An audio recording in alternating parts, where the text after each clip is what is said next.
ஒரு பக்கம் என்ன சண்டை போயிட்டாலும் ஒரு பக்கம் நிறுவன தலைவர் திரு ராமதாஸ் அவர்கள் நல்லா ஸ்விம்மிங் குளிச்சுட்டு நல்லா என்ஜாய் பண்ணிட்டு இருக்காரு. என்னதாசம் நடக்குது பாமகவில்? காமெடி, வெயில் நேரம் இதெல்லாம் பார்த்து ரசிக்க வேண்டியது தான். ராமதாஸ் யார்? இப்போ பிறப்பில் இருளர், படிப்பில் பறையர், இப்போ நடிப்பில்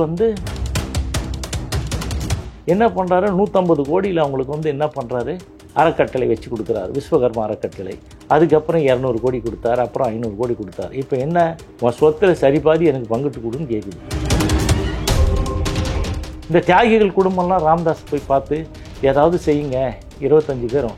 அப்போ என்ன மாதிரி கெட்ட வார்த்தையை யூஸ் பண்ணுறேன், தாலி அறுத்த முண்டிச்சிங்களா இங்கே வராதிங்க ஓடிப்போங்கன்னு சொல்லி துரத்தி விட்றேன். இது மட்டும் நீங்கள் கொள்ளடிக்கலைங்க, எல்லா இடத்துலையும் பண்ணியிருக்கீங்க. எங்கள் விருதாச்சலத்தில் இருக்க சரஸ்வதி ராமதாஸ் கலைக்கல்லூரி, அப்புறம் அதுக்கப்புறம் சிதம்பரத்தில் இருக்க வன்னியர் கல்விக் கழகம், அதை அந்த சம்பந்தன்ற டாக்டர் அடிச்சு பிடிச்சி அன்புமணி பேரில் எழுதிக்கினீங்க. இந்த ஜாதியை வித்துப்புட்டான்னு சொன்னேன். அது இல்லாமல் அந்த ராமசாமி படையாச்சியோட வீட்டுக்கு ஒத்தக்கால் செருப்பு, உரோமம், அதுக்கப்புறம் சேலை, வளையல்லாம் பார்சல் பண்ண சொன்னோம் நீயா? இவர் ராமதாஸ் என்னுடைய மூத்த மகன் சொல்கிறாரு. அவங்க ஒய்ஃபு கூட எங்கள் மூத்த மகன், எங்கள் குடும்பத்தில் மூத்த மகனை ஏன் உடல்நிலை சரியில்லாத போது வெளிநாட்டுக்கு கொண்டு போய் ட்ரீட்மெண்ட் பண்ணலை?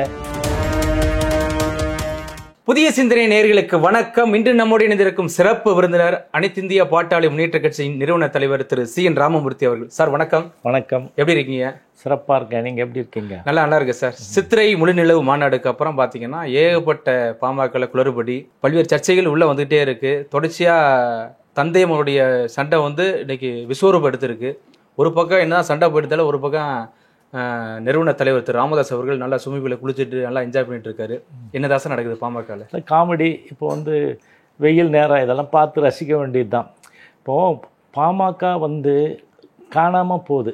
இப்போ ஏன்னா இவங்க 2 பேரும் சேர்ந்துட்டு என்ன பண்ணுறாங்க, கட்சி எந்த அப்படின்றார் அவர் ராமதாஸ். இந்த பக்கம் கட்சி என்னுடைய தானே அன்புமணி சொல்கிறாரு. இப்போ இவங்களுடைய சண்டைனால் என்ன நடக்குதுன்னு கேட்டிங்கன்னா, பாமகவில் இருக்கிறவங்க ஏற்கனவே இருந்தவங்க இப்போ இருக்கிறவங்க இருப்பவர்களை விட வெளியேறியவர்கள் அதிகம். இப்போ கொஞ்சம் பேர் தான் இருக்கிறாங்க. ஸோ இவங்க எப்பெல்லாம் தோல்வி கண்டு துவண்டு போயிருக்கிற நேரத்தில் என்ன பண்ணுவாங்கன்னா, ஜாதியை கையில் எடுப்பாங்க.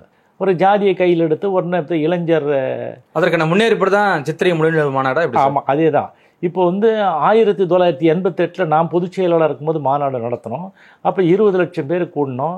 அது 6 மாதம் நாங்கள் வேலை பார்த்தோம். அது இல்லாமல் அது நடந்தது எங்கன்னு கேட்டால் பீச்சில், மகாபலிபுரம் பீச்சிலே நடந்தது. தமிழகம் எங்கும் இருக்கிறவங்க மட்டும் கலந்துக்கிட்டாங்க. ஸோ அப்போ கிராமிய கலை அவங்க சொல்கிறது 12 வருஷத்துக்கு முன்னாடி 1988 அப்போ தான் தேர்தல் புறக்கணிப்பை நான் தான் பிரகடனம் பண்ணுறேன். நம்ம வாக்குச்சாவடிக்கு செல்லக்கூடாது, நம்ம ஜனநாயக முறைப்படி இந்த தேர்தலை புறக்கணிப்போம்.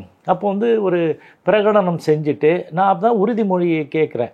இந்த மாதிரி நீங்கள் யாரும் வாக்குச்சாவடிக்கு போகாதுங்க, சத்திரியர்கள் சத்தியம் பண்ணி கொடுங்கன்னு. அதனால தான் யாரும் வாக்குச்சாவடிக்கு போகல. ஒரு வாக்கு சில சாவடிகளில் நீங்கள் சென்னையிலேயே ஒரு ஓட்டு கூட போடாத சாவடிகள்லாம் இருந்தது, எல்லா சமுதாயம் இருந்தாலும் கூட. மற்றவங்க ஆதரவும் நமக்கு இருந்தது. ஸோ அப்படிப்பட்ட அந்த மாநாடு ஒரு லட்சியத்தோடு, நோக்கோடு, உயரிய குறிக்கோளோடு நடத்தப்பட்டது. அதில் அப்போ இருந்தவங்கெல்லாம் அந்த மாநில செயலாளர் சம்பத்து இன்றைக்கு யாராவது கண்டுக்கிறாங்களா? இல்லை. அவர் உடல்நிலை பாதிக்கப்பட்டு படுத்த படுக்கையாக இருக்கிறார். அதனுடைய தலைவராக இருந்தவர் அன்றைக்கு அவர் என்ன பண்ணார், அவரும் உடல்நிலை பாதிக்கப்பட்டிருக்காரு, நடைபெணமாக இருக்கிறாரு. ஸோ இந்த மாதிரி அந்த காலத்தில் உழைச்சவங்கெல்லாம் யாருமே இப்போ இல்லை. இப்போ ராமதாசன் அதிலிருந்து நான் சொல்கிறது பெருங்காய டப்பா, காலி பெருங்காய டப்பாவை தான் அவர் காமிச்சிக்கிட்டு ஏமாத்துறாரு.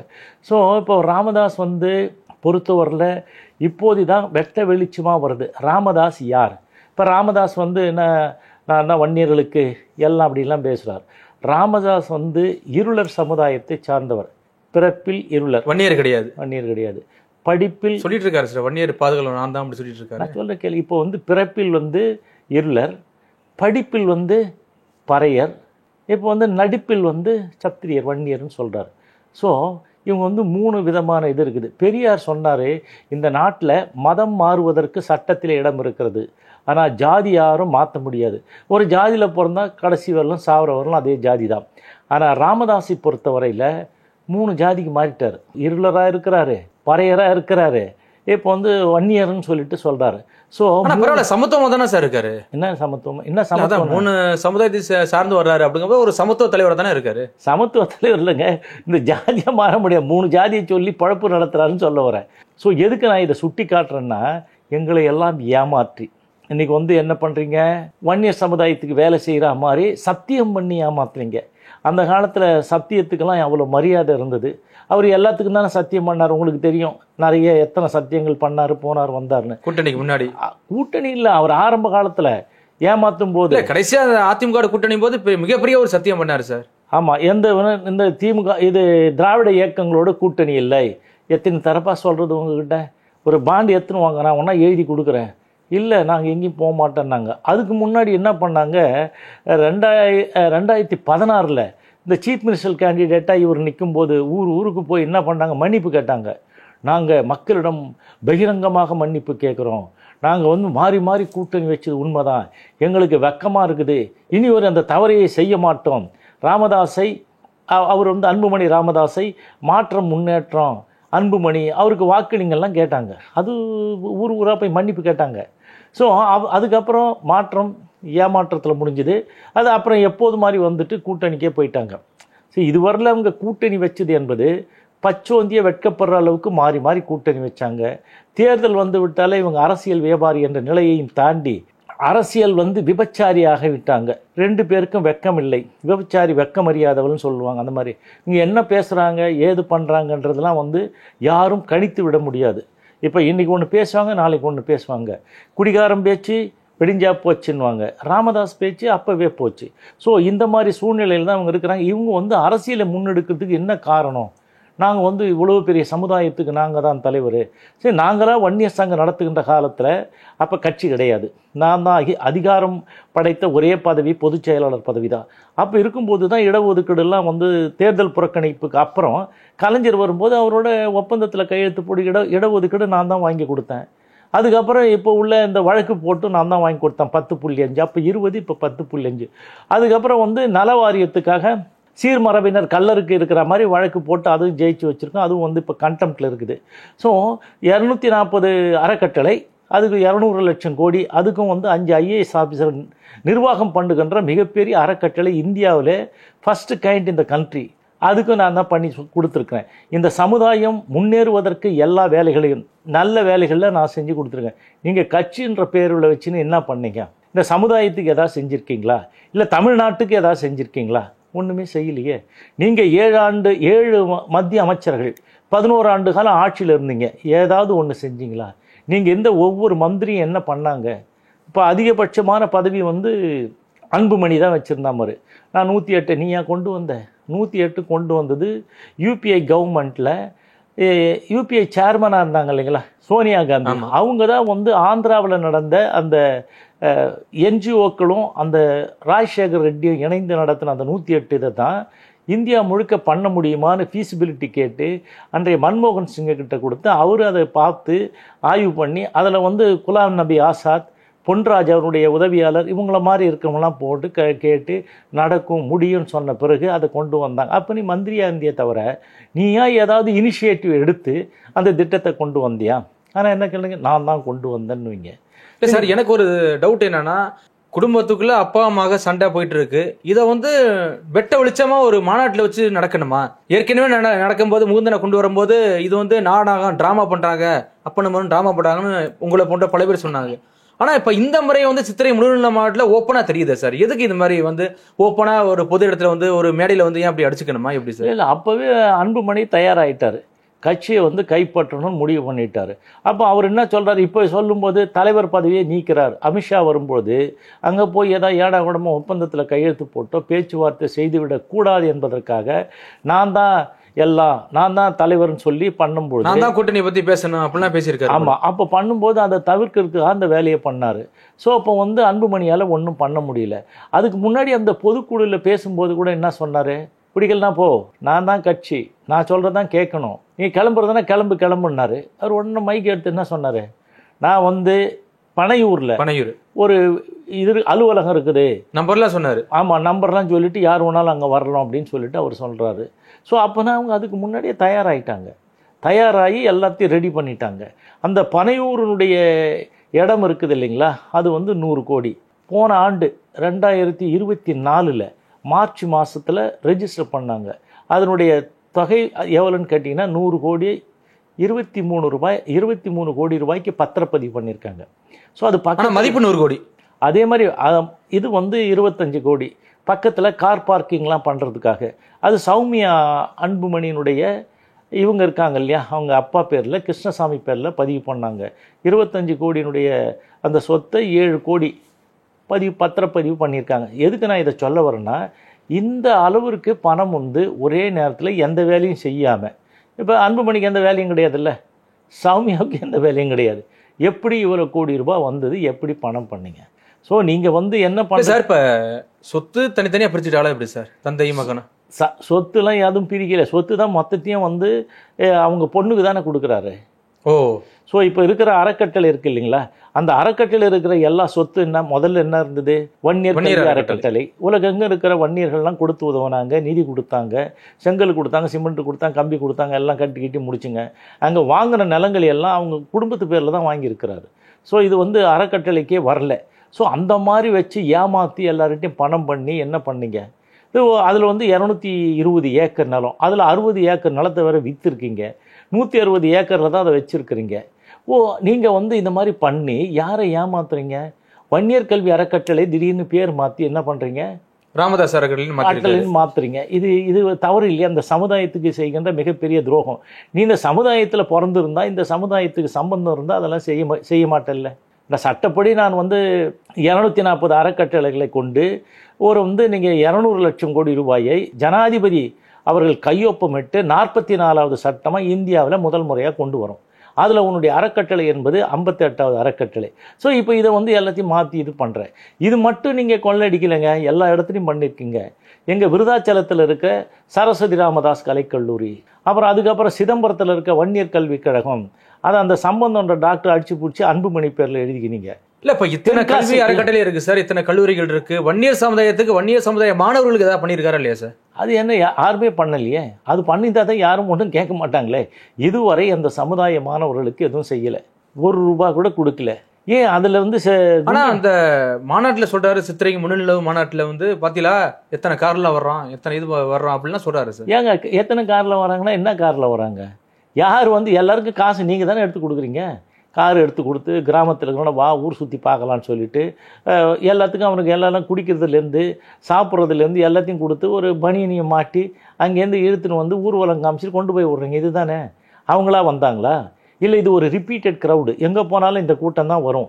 இவங்களுக்கு ஒரு ஏஜென்ட் வச்சுருக்காங்க, இவங்களுக்கான பொறுப்பாளர்கள் பணம் கொடுத்து கூப்பிட்டு வராங்க. இது ஒரு செயற்கையான கூட்டம், அவ்வளோதானே தவிர இதில் வந்து என்ன அப்படியே அவங்களை பீறிட்டு இந்த சமுதாய உணர்வோட வந்தாங்க. நீ யாருக்கா செஞ்சுருந்தா தானே, யாருக்கும் செய்யலை, எல்லாருக்கும் ஒன்றுமே செய்யாமல் இவ்வளோ கூட்டம் வருது சார். கூட்டம் எவ்வளோ கூட்டம் வந்துடுது. நாங்கள் கூட்டும்போது 20 லட்சங்க. இப்போ எத்தனை லட்சம் வந்தாங்க, என்ன பண்ணாங்க? அவங்கவுங்களுக்கு டார்கெட் ஃபிக்ஸ் பண்ணி கூப்பிட்டு வந்தீங்க. நீங்கள் இங்கே மாநாடு நடத்துனீங்க, 5-3 அடுக்காக இருந்தால் அரியா பொண்ணும் கறி சமைப்பா, பணம் இருக்குது, இது எல்லாத்துக்குமான வசதி இருக்குது. இப்போ ஈவெண்ட் மேனேஜர் மாதிரியே சினிமா பாட்டு, நீ வந்து தம்பியே வா தங்கையே வான்னு ஒரு பாட்டு, அடுத்தது இன்னொரு பாட்டு ஆணே வா பெண்ணே வான்னு ராமதாஸ், இந்த மாதிரி தானே பண்ணாங்க. அவங்க பண்ண மிகப்பெரிய பண்ணியிருக்காங்களே சார். ஏற்பட்ட ட்ரோனு பார்த்தீங்கன்னா அதுலேயும் குறிப்பாக இந்த காடுவெட்டி குறியாரோட அந்த காடுவெட்டி குரு அவர்களுடைய ஃபோட்டோ வரும்போது அந்த ட்ரோனில் ரொம்ப பிரமிச்சு எல்லாரும் பார்த்தாங்களே சார். எல்லாரும் பார்த்துடல. அதுதானே ராமதாஸை பற்றி சொல்கிறாங்கல்ல, ராமதாஸு இது பெரிய கொய்யா அப்படின்னு சொல்லி வாழ்கன்னு சொன்ன எவனா சொன்னானா? இல்லை அதே மாதிரி சின்ன கொய்யா பற்றி பேசும்போது கை தட்டினானா? இது கடைசியாக செத்து போன தியாகி லிஸ்ட்டில் சேர்த்துட்டாங்க. இப்போ அவரை ஏற்கனவே 25 தியாகிகள், அதில் 21 பேர் படம் வச்சான். 22வது தியாகியை காடுவெட்டி குரு தானே வச்சுருக்காங்க. அந்த காடுவெட்டி குரு தியாகி பட்டியல் அது நீங்கள் பார்த்தீங்கன்னா அந்த இதில் வரும். ஸோ அந்த போர்ட்ரேட்டில் அதுதான் வச்சுருக்காங்க. இல்லை இவ்வளோ நாள் நம்ம போய் சார் திரு காடுவெட்டி குருவை வந்து முன்னிலைப்படுத்தணும். மக்கள்கிட்ட என்ன வெறுப்பாச்சில், காடுவெட்டி குருவை மருத்துவ கொலை பண்ணிட்டேன் அப்படின்னு எல்லாருக்கும் பரவலாக பேச்சாச்சு. இல்லை நாங்கள் காடுவெட்டி குருவை நினைவு கூறுறோன்றீங்க. இப்போ அந்த மாநாட்டில் என்னெல்லாம் பேசுனீங்க? இதுவரை 55 ஆண்டு காலம் நான் முன்னெடுத்த பிரச்சனை தான் பேசுகிறீங்க. எல்லாருமே அதுதான் பேசுகிறீங்க. ஸோ 70 புத்தகம் எழுதியிருக்கேன், அந்த புத்தகத்தில் இருக்கிறது தான் நீங்கள் பேசுகிறீங்க, சொல்கிறீங்க. நான் வந்து இண்டஸ்ட்ரியல் பாலிசி மற்றதுக்கெல்லாம் என்னென்ன சொன்னனோ அதை தான் சொல்கிறீங்க. பரந்தூர் விமான நிலையத்துக்கு எங்களுக்கு பணம் வேண்டாம், எங்களுக்கு பங்குதாரர் ஆக்குங்கன்னு அதை தானே நான் 25 வருஷமாக சொல்லினுக்கிறேன். ஷேர் கொடுங்க, ப்ரெஃபரன்ஷியல் ஷேர் கொடுங்க. ப்ரொஃபஷனல் ஷேர் அப்படின்னு கேட்டால் என்னென்னா, கம்பெனி நட்டமானாலும் லாபத்தில் போனாலும் அவங்களுக்கு முதல்ல அந்த பங்கை கொடுத்துடணும், அவங்களுக்கானது, அதில் மாற்றம் இருக்கக்கூடாது. அதுக்கப்புறம் நான் சொன்னது இன்னும் மீதியெல்லாம் அவன் சொல்லலை. என்ன பண்ணனா, ஒரு கம்பெனி வைண்ட் அப் பண்ணுறீங்க, இது வேண்டாம், அந்த இது மூடிட்டிங்கன்னா அந்த நிலங்களை சமன்படுத்தி அவங்க வாரிசு யார் இருக்காங்களோ அவங்ககிட்ட ஒப்படைக்கணும் அளந்துன்னு சொல்கிறோம். ஸோ இதுதான் நான் சொல்லியிருக்கிறேன். இதை தான் அவங்க பேசுகிறாங்க. வேறு என்ன பேசுகிறாங்க? மீதியில் இதுக்கு முன்னாடி ஏதோ வந்து என்ன பேசுகிறீங்க, இந்த அக்னி சக்தி நாங்கள் தான் கண்டுபிடிச்சோம், மஞ்சள் கொடியை நாங்கள் தான், நீடா கண்டுபிடிச்சிங்க. ஒரு பேசுறதுக்கு ஒரு அளவு வேணால் 1882 பிரிட்டிஷ் ரூலில் சென்ற நூற்றாண்டுக்கு முன்னாடி உள்ளது சொல்கிறேன். அப்போ அது 19ஆம் நூற்றாண்டில் அதுக்கு வந்து என்ன பண்ணுறாங்க, சென்சஸ் எடுக்கும்போது 1881 ஒரு சென்சஸ். அப்போ பிரச்சனை வருது. அப்போ வரும்போது என்ன பண்ணுறாங்க, இவங்களுக்கு ஒரு சங்கம் அமைக்கிறாங்க. இந்தியாவில் முதல் அமைக்கப்பட்ட சங்கம். அந்த சங்கம் வந்து அகில இந்திய வன்னியகுல சத்திரியர் மகா சங்கம் சொல்லிட்டு, அந்த சங்கத்தினுடைய சின்னமே அதுதான், யாக பீடம் வச்சுருக்கீங்க. அவங்களுடைய கொள்கை கோட்பாடு என்ன, மஞ்சள் இதில் தான் வைக்கிறீங்க. கொள்கை கோட்பாடுன்னு வைக்கும்போது என்ன பண்ணுறீங்க, இது வந்து பஞ்சகச்சம் கட்டிக்கணும், கோயிலுக்கு போகணும், பூஜை புனஸ்காரம் பண்ணணும், எல்லாருக்கும் பாதுகாப்பாக இருக்கணும், நாட்டு மக்களுக்கு அரணாக இருக்கணும், பாடு பண்ணணும்னு சொல்லி தான் அந்த சங்கம். அதுதான் இப்போ நாங்கள்லாம் ஃபாலோ பண்ணிருக்கோம். இப்போ நீ அந்த சங்கத்தை வச்சுட்டு என்ன பண்ணுற, அருள்மொழின்னு பேசுகிற. நாங்கள் வந்து சங்கம், அந்த இது கொடியை கண்டுபிடிச்சதே ராமதாஸ் தான், அந்த இதுவை பண்ணதே ராமதாஸ் தான். இப்போ வந்து 20/6/1980 சங்கத்தை இவர் தான் நிறுவனர். டேய், சங்கம் எங்கடா நிறுவனாங்க, அது எப்படி பண்ணாங்க? நிறுவனர் நீ சொன்னேன்னா எப்படா நிறுவனர், ஏதாவது சொல்லுங்கள். அப்போ வந்தது ஏதாவது ஒரு பத்திரிக்கையில், இல்லை நீயே அடிக்க நோட்டீஸ்லையாவது இருக்குதா? இல்லை, அந்த ஊரில் ஒரு கல்யாண மண்டபம் கட்டுறதுக்கு கலெக்ஷன் பண்ணுறதுக்காக கூட்டம். அதுக்கப்புறம் பிரிஞ்சு போயிட்டாங்க. அதுக்கப்புறம் தொடர்ந்து அது மாதிரி வந்துகிட்டே இருக்குது. அதுக்கப்புறம் ராமதாஸே இப்போ சொல்கிற மாதிரி இல்லை, இந்த SS ராமசாமி படையாச்சார் பெருந்தலைவர், அவர் வந்து நாங்கள் வந்து இதில் வந்து மேட்டூர் மாநாட்டில் அவருக்கு வந்து ஒரு பெரிய ரதத்தை பண்ணி அந்த ரதத்தில் அவர் உட்கார வச்சு நான் 14 கிலோமீட்டர் இழுத்துக்கின்னு வந்தேன். நீ என்ன பண்ண அவரை, உனக்கு தெரியும்ல. ராமசாமி படையாச்சி அவ்வளோ கேவலமாக பேசினேன், இந்த ஜாதியை விற்றுப்புட்டான்னு சொன்னேன். அது இல்லாமல் அந்த ராமசாமி படையாச்சியோட வீட்டுக்கு ஒத்தக்கால் செருப்பு, உரோமம், அதுக்கப்புறம் வந்து சேலை, வளையல்லாம் பார்சல் பண்ண சொன்னோம். நீயா யார்? நீ அதே ஆள், நீ தானே சொன்ன. இப்போ எப்படி இதே மாதிரி பேசுகிற? அப்போ நீ அங்கே போனியா? 1 hour தான் கிட்டே சேர்க்க மாட்டார ராமசாமி படையாச்சார், அவனை சேர்க்க மாட்டார், யாருமே அவனை சேர்க்க மாட்டாங்க. ஸோ இப்படிப்பட்ட ஒரு ஆள் இன்றைக்கு எது ஒன்றாலும் தெரிஞ்சு பேசுகிறான்னா தெரியாமல் பேசுகிறான் இல்லை, மக்களுக்கு ஏதாவது அள்ளி விட்டு அது மாதிரி போயிட்டு இருக்க வேண்டியது தானே. அது மாதிரி பேசுகிறான். இன்னொரு விஷயம் சொல்கிறாரு, இப்போ காடுவெட்டி குரு இருந்தாருன்னா இதோட பிரம்மாண்டமான ஒரு விழாவை கொண்டாடி இருப்பார். இல்லாத ஆளுகளை சாவடிச்சது யார், மருத்துவ கொலை பண்ணது யார், அவங்க குடும்பமே கதறிச்சு இல்லையா? என்ன சொன்னாங்க, 48 நாள் அவரை வச்சிருக்கீங்க, என்ன வச்சு சித்திரவதை பண்ணி கொலை பண்ணது உண்மைதானா சார்? பொண்ணோட சொல்லியிருக்காங்க. ஆமாம், அதுதான். என்ன பண்ணீங்க, அவரை வந்து என்ன சொன்னீங்க, மயக்கத்திலே வச்சுருந்தீங்க, மயக்க மருந்து கொடுத்து வச்சுருந்தீங்க, வென்டிலேட்டரில் வச்சுருந்தீங்க, அது எடுக்க முடியல, நேராக வந்து எல்லாருடைய CCTV கேமரா நிறுத்திட்டீங்க, அந்த வென்டிலேட்டர் இதனுடைய இது ஃபேஸில் இருக்கிறத எடுத்துட்டு என்ன பண்ணீங்கன்னா மூச்சு திணறி அழுகுறான். டாக்டர் வானான்னு சொல்லும்போது என்ன சொல்கிறீங்க, நீ ஒன்றும் இல்லையா, கொஞ்ச நேரம் பேசு, ஃபோட்டோ பிடிச்சோன்னே நான் கிளம்பிடுறேன்னு ஃபோட்டோ பிடிச்சிட்டு கிளம்பின உடனே ஐசியூல இருக்கும்போது ஆமாம், அப்புறம் வந்து செத்து போயிட்டார். அவர் செத்து போன பிறகு அவர் எதுக்கு சார் அவர் பிழைக்க கூட நினைக்கிறாரு? அப்படி நினைச்சா பையனுக்கு போட்டியாக இருக்கக்கூடாது தான் அழிச்சாங்க. அவன் ஏற்கனவே என்ன மாதிரிலாம் பேசியிருக்கிற மாதிரி. ஸோ நாம் என்னன்னு கேட்டிங்கன்னா, அவர் தான் சாவு தான் என்னையும் ராமதாஸையும் பிரிக்க முடியும்னு சொல்கிறாரு. இவர் ராமதாஸ் என்னுடைய மூத்த மகன் சொல்கிறாரு. அவங்க ஒய்ஃபு கூட எங்கள் மூத்த மகன், எங்கள் குடும்பத்தில் மூத்த மகனை ஏன் வந்து உடல்நிலை சரியில்லாத போது வெளிநாட்டுக்கு கொண்டு போய் ட்ரீட்மெண்ட் பண்ணலை எல்லாம் கேட்கும்போது என்ன சொல்கிறேன், அவருக்கு மட்டும் பாஸ்போர்ட் இருந்தால் நான் கொண்டு போய் வீசா வாங்கி வெளிநாட்டில் மருத்துவம் பார்த்துருப்பேன்னு சொல்கிறது யார்? அன்புமணி. இந்த காடுவெட்டி குரு பையனும் அவங்க பொண்ணுலாம் என்ன சொல்லுது, எங்கள் அப்பாவுக்கு இதோ இருக்குது பாருங்கள் பாஸ்போர்ட்டு, 2027 வரலும் அது வந்து வேலிடு, செல்லுபடியாகும். அதில் வந்து வீசா வாங்கி ஏற்கனவே அவர் இந்த கண்ட்ரிக்கெலாம் போயிருக்கிறாரு, மலேசியாங்கெல்லாம் போய் பிரச்சாரம் பண்ணார், எல்லாம் செஞ்சுருக்கிறாரு, இவர் பொய் சொல்கிறாரு அப்படின்னு. ஸோ இவங்க செத்து போன உடனே என்ன நடந்தது, செத்து போன பணத்துக்கு யாருங்க பாடி எடுக்கிறதுக்கு யாருங்க காசு கொடுத்தாங்க? அங்கே செத்து போன உடனே பணம் கட்டிட்டு தானே விடுவான். அதுக்கு யாராவது செஞ்சாங்களா? இவங்க செய்யலை. யார் பண்ணது? அந்த ஜகத் ரட்சகன் தான் 3 லட்ச ரூபா கொடுத்து அவர் வந்து அங்கே பாடியை வந்து வாங்கி இவங்கக்கிட்ட ஒப்படைக்கிறார். ஸோ அந்த செத்து போனதுக்கும் ஒன்றும் செய்யலை, இதுக்கும் ஒன்றும் செய்யலை. அவர் செத்து போய் முடிஞ்ச பிறகு அவங்க குடும்பமே போய் அவர்கிட்ட கதறுது. அவருக்கு கொடுத்து வச்சுருந்த அந்த கார் வண்டியெலாம் எடுத்துன்னு வந்துட்டீங்க, டியூ கட்டினா அது கட்டினா ராம்தாஸ் கொடுத்து வச்சதெல்லாம் எடுத்துன்னு வந்துட்டீங்க. கொடுத்த காரில் திரும்ப வாங்கிட்டாரா? ஒன்றுமே கிடையாது. அதுக்கப்புறம் தானே அவங்க வீட்டுக்கு வந்து எல்லாம் கேட்குறாங்க, எங்களுக்கு ஏதாவது உதவி பண்ணுங்க, எங்கள் பொண்ணு கல்யாணம் பண்ணணும், அதை பண்ணணும் சொல்லும்போது என்ன சொல்கிறீங்க? வீட்டுக்கு வெளியே வந்து தென்னை மரத்தை காமிச்சு இந்த தென்னை மட்டையும் அந்த தேங்காயை விற்று நானே சாப்பிட்டுங்கிறேன், என்கிட்ட காசு கேட்க வந்தேன், ஓடிப்போங்கன்னு துரத்தி விட்டார். அதுக்கப்புறம் வந்தது தானே. இப்போ எந்த தியாகிகளுக்கு எந்த குடும்பங்களுக்கு இவர் என்ன ஒத்தாசை பண்ணார்? யாருக்கும் பண்ணலையே. சரி, இந்த செத்து போனவங்க இருக்கிற தியாகிகள், அந்த தியாகிகள் குடும்பத்தில் முதல்ல துப்பாக்கி சூட்டில் இறந்து போன ரங்கநாத கவுண்டர் பேரை அங்கே தானே படித்தான். எங்கே?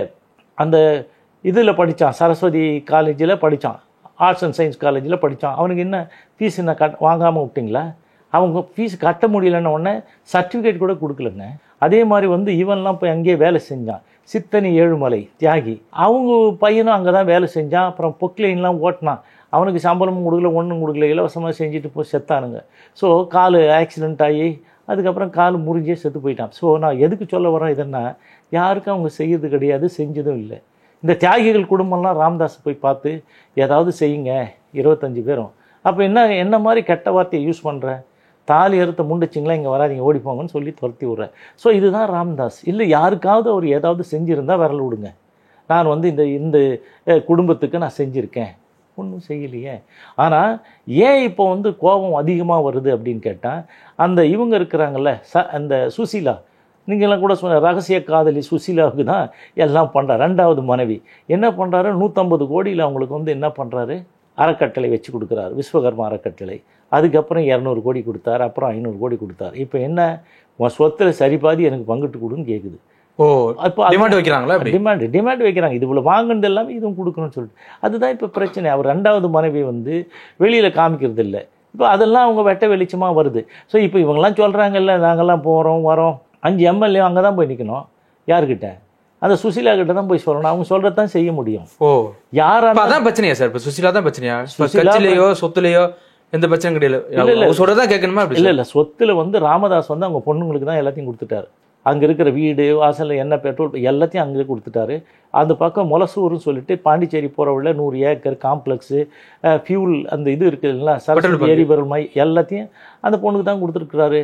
காந்திமதி பேர்லேயும் அவங்க ஹஸ்பண்ட் பேர் பரசுராமன் பேர்லேயும் தான் இருக்குது. ஸோ இங்கே இருக்கிறது எல்லாத்தையும் வந்து அந்த இதுக்கு தான் கொடுத்துட்டாரு. அந்த தைலாவரம் தோட்டத்தில் இருக்குதும் அதே கதி தான். அப்புறம் வந்து இந்த இதில் இருக்கிறதையும் பண்ணியிருக்காங்க. யாருங்க அவ்வளோ பெரிய அந்த வன்னியர் கல்வி அறக்கட்டளை இப்போ ராம்தாஸ் வச்சிருக்கிறார் இல்லையா, அது பேர் ராமதாஸ் கல்வி அறக்கட்டளைன்னு. அந்த அறக்கட்டளையுடைய தாளாளர் யார்? இவங்க தான். யார்? காந்திமதி. காந்திமதியினுடைய ஹஸ்பண்டு தான் அதில் எல்லாம் இருக்கிறார், டைரக்டாக இருக்கார். ஸோ எல்லாத்தையும் வந்து அவங்க கைப்பற்றிட்டாங்க. அது கைப்பற்றினா கூட அன்புமணிக்கிட்ட நிறைய இருக்குது. அதுதான் அன்புமணி சொல்கிறார்ல, நீ வந்து என்னை வந்து என்னது, அவர் ரொம்ப சில வார்த்தைகள்லாம் பயங்கரமாக பிரயோகப்படுத்தாரு. நடக்காது கண்ணு, நடக்காது தம்பி அப்படின்னா என்ன, நீ நினைக்கிறதெல்லாம் நடக்காது. அதுதான் அவர் சொல்கிறார்ல, 2 அடுக்கு மாளிகை இருக்குதுன்னு சொல்கிறாரு, உனக்கு 2 கார் இருக்குதுன்னு சொல்கிறாரு, 4 செல்ஃபோன் இருக்குதுன்னு சொல்கிறாரு, மேற்கொண்டு 4 செல்ஃபோனை வாங்கிக்கிறாரு, வாங்கிக்க ரியல் எஸ்டேட் பண்ணி எல்லாம் பண்ணிக்க. அவருக்கு வந்து என்ன ஒரு வீடு தானே இருக்குது, எவ்வளோ வீடு இருக்குது, ஒரு கார் 2 கார் தானே இருக்குது, எவ்வளோ கார் இருக்குது, நிறைய வச்சிருக்கிறார். ஓகே, அது விடுங்க. அந்த மாதிரிலாம் வந்து அவனுக்கு புத்தி சொல்லி இங்கே வராத, இங்கே காசு கேட்காத அப்படின்னு சொல்கிறார் அவர். அவன் வந்து ஒரே மேடையில சொல்றாரு, மேடையில தானே சொல்றாரு, உங்களுக்கு வந்து இல்ல இது மாதிரி வராத, என் பக்கம் வராத, ஆமா ஒருத்தர் இருக்கான் உனக்கு அப்புறம் அப்படிங்கிற தெளிவா சொல்றாரு. தெளிவா சொல்றாரு, நான் எல்லாருக்கும் கொடுக்கணும்ல, உனக்கு மட்டும் கொடுத்தா, நீ வந்து என் தங்கச்சி எனக்கு அக்காவுக்கு கொடுத்தா எனக்கு கொடு சார். அவங்களுக்கு வந்து 1978 வரலும் ஒரே ஒரு சென்ட் நிலம் கூட இவங்களுக்கு சொந்தமாக கிடையாது. இந்த இவங்க இருக்கிறாங்க இல்லைங்களா, காந்திமதியும் சரி அன்புமணியும் சரி அந்த கவிதாவும் எல்லாம் வாடகை வீட்டில் பிறந்தவங்க தான். அதுக்கப்புறம் இவனுக்கு வந்து இந்த மாதிரி இந்த சமுதாயத்தை சொல்லி கொள்ளடிச்சு வந்ததை தவிர வேறு என்ன பண்ணாங்க, சொத்து அப்படி தான் சேருது. ஸோ இவங்க 7 மத்திய அமைச்சர்கள் 11 ஆண்டு காலம் இதில் பதவியில் இருக்கும்போது அடித்த கொள்ளை தானே தவிர வேறு என்ன இருக்குது? கண்டிப்பாக சார், நிறைய விஷயம் பேசுகிறீங்க, தொடர்ச்சியாக சந்திப்போம். மிக்க நன்றி சார். நன்றி, வணக்கம்.